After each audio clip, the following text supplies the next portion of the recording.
Hi, my name is Graciela Munoz, and I'm going to talk today about creating a successful learning experience. When starting a PLC, the first thing we need to do is establish the need for it.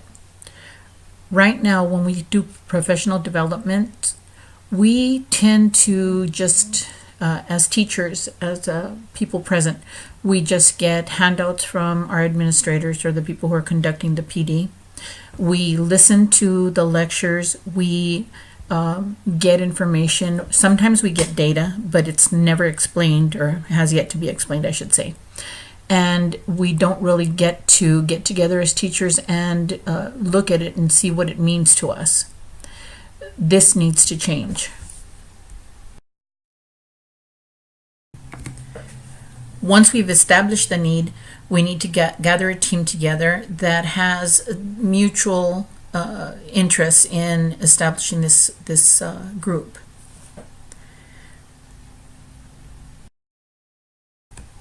Establishing norms is the first task that we conduct as a group. We will decide them together, and we will talk about what consequences there will be when these norms aren't met. Dufour and Dufour tells us that there needs to be an understanding of the consequences when norms are not followed. These norms and the consequences can be established together at the start of the PLC. This is something that we need to take seriously, and it will help the group all along the way. We also need to discuss trust issues. If anyone there has a trust issue with a member that's present, we need to talk about it and understand how we can get through this together. We need to establish the trust because in order for all of us to participate fully, we need to respect each other, and trust is the foundation of respect. Our first task as a group is to define mutual goals for the group and students. And we're going to do this by creating a SMART goal. All of us involved in the group in the PLC will mutually agree on the SMART goal that we choose. We're going to be very specific. We're going to discuss benchmarks, and we're going to agree what our final outcome is going to be. This is also good for the student because they will have that understanding as we go through the process. Once we've decided on our norms and defined our SMART goal, the next thing we have to do is to establish some mutually acceptable assessments. Bambrick-Santoyo tells us that if assessments define rigor, then they must be common across all classes and grade levels. In the case of CTE teachers in corrections, our mutual goal is that we will help our students have a more productive and positive learning experience through our program.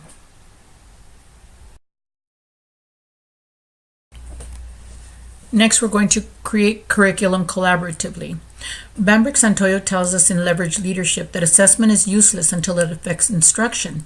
This is true, and it may seem as if we're working backwards, but the point of it is to decide what is the final goal that we're trying to accomplish for the student, and then we're going to create curriculum to meet that need, to meet that goal.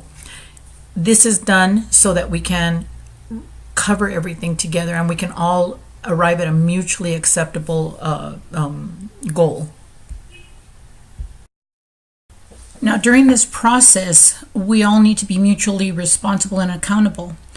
Dufour and Dufour tell us that articulating commitments at the team level and holding one another accountable to honoring those commitments will not only help the group become a team, but also will assist in making the collaborative experience more positive and productive for everyone involved. This is true in that we need to be able to rely on each other when we are working together, and the students need to know that we're working together for their benefit, and this will make them feel as if they have something to look forward to, a mutual goal with the teacher to achieve. Weber tells us that the 5 dysfunctions of a PLC are lack of norms, lack of team goals, lack of trust, lack of communication, and lack of essential learning outcomes, or SLOs is what they're normally called. Now, this is true of all relationships. If there is no trust, no communication, and no mutual goal, that is, we don't define where we're going, this can ruin a relationship, and the group is, in essence, a relationship. And while this whole process is going on, we also need to consider culture. There are school culture, student culture, learning cultures, etc. And Deal and Peterson tell us that a positive self-concept of all stakeholders must be promoted. Encouragement, celebration, affirmation, and understanding should permeate the school. This is true because if we don't get everybody on board, if we don't establish cohesion within the school, then it's going to be chaotic. And students need continuity, they need progress, they need to know that they're being heard. They need to understand what we're trying to do as educators and what their role is in it.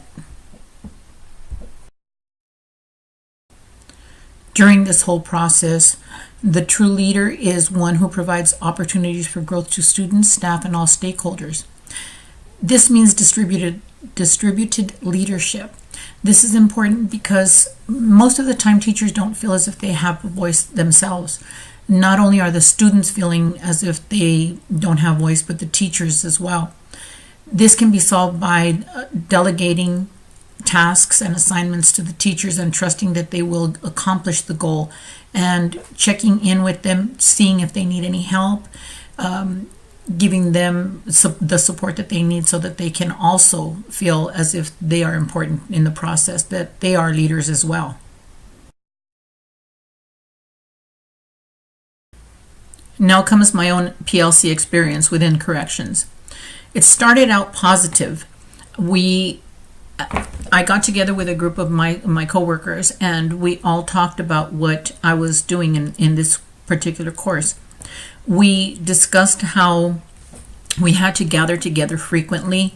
We had to communicate constantly with each other, which was easy enough because we see each other every single day. And we do discuss several things during the course of the day, such as, what if we're having trouble with a particular student, if we're having trouble with a particular lesson. And by trouble with a student, I don't mean that they're not listening. We mean that they might be combative, how we can handle that in a positive way, and so on. So we do discuss constantly, but in this particular instance for the PLC, we had to be very specific about it, about what we discussed. Now, we discussed times and dates, and we did arrive at a mutually acceptable time and date. We were going to meet on Thursdays during our lunchtime and make it a working lunch. And it started out well. We had 3 meetings. We got to do the personality assessment, which they loved. And we talked about that. We discussed our norms. We established those. And we started working on the information, the data that I had collected. Now, for the 4th meeting, it started falling apart, and it didn't seem to be a big deal at first. I thought maybe I wasn't aggressive enough in following up, and perhaps in pushing for the meetings and so on.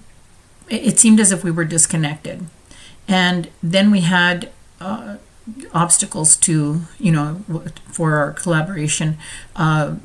Sometimes I believe we had a couple of lockdowns during a 2-week period that meant that the teachers were, during the lunch period, they were locked in the other tower and they couldn't come into our office, which is where we were meeting.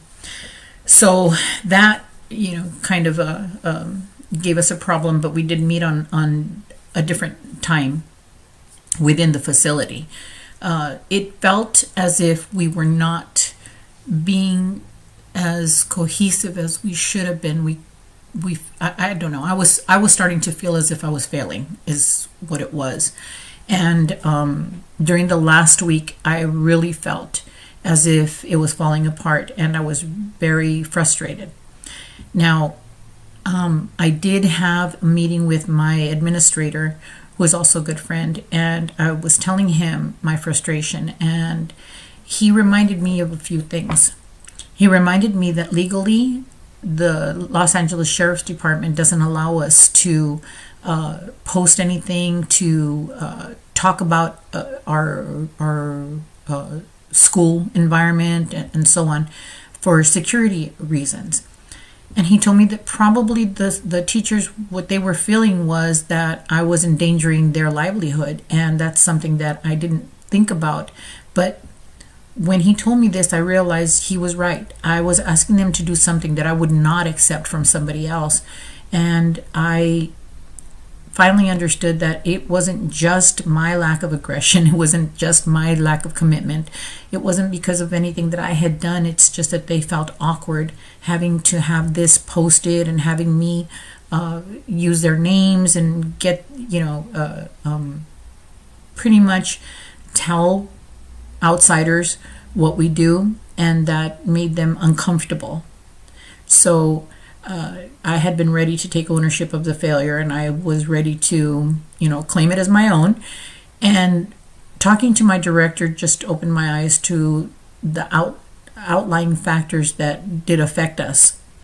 But it doesn't mean that I'm going to quit. I still think it's a great idea within the correctional system, but it's going to take a little bit of time to get there. My conclusion from this experience is that we've heard how the establishment of a PLC is a strong step in the right direction, and I agree with that. Using data-driven methods of analysis provide us with clear understanding of what our students need reinforced. The data analysis is not a failure for the student. It's just a tool for us to understand where they are weak and where we need to provide additional support. Working together, the PLC can help establish SMART goals and implement changes to curriculum to reflect the data's findings. Principals as leaders need to include the varied cultures within the school that reflect the student demographics. Now, in corrections, the demographics are very different from what they are in the outside world. But we still need to use those demographics to help us understand the culture of the student. We teachers and administrators have an opportunity to make our students' learning experience be one they can carry forward throughout their lifetimes. We're helping shape the lifelong learner.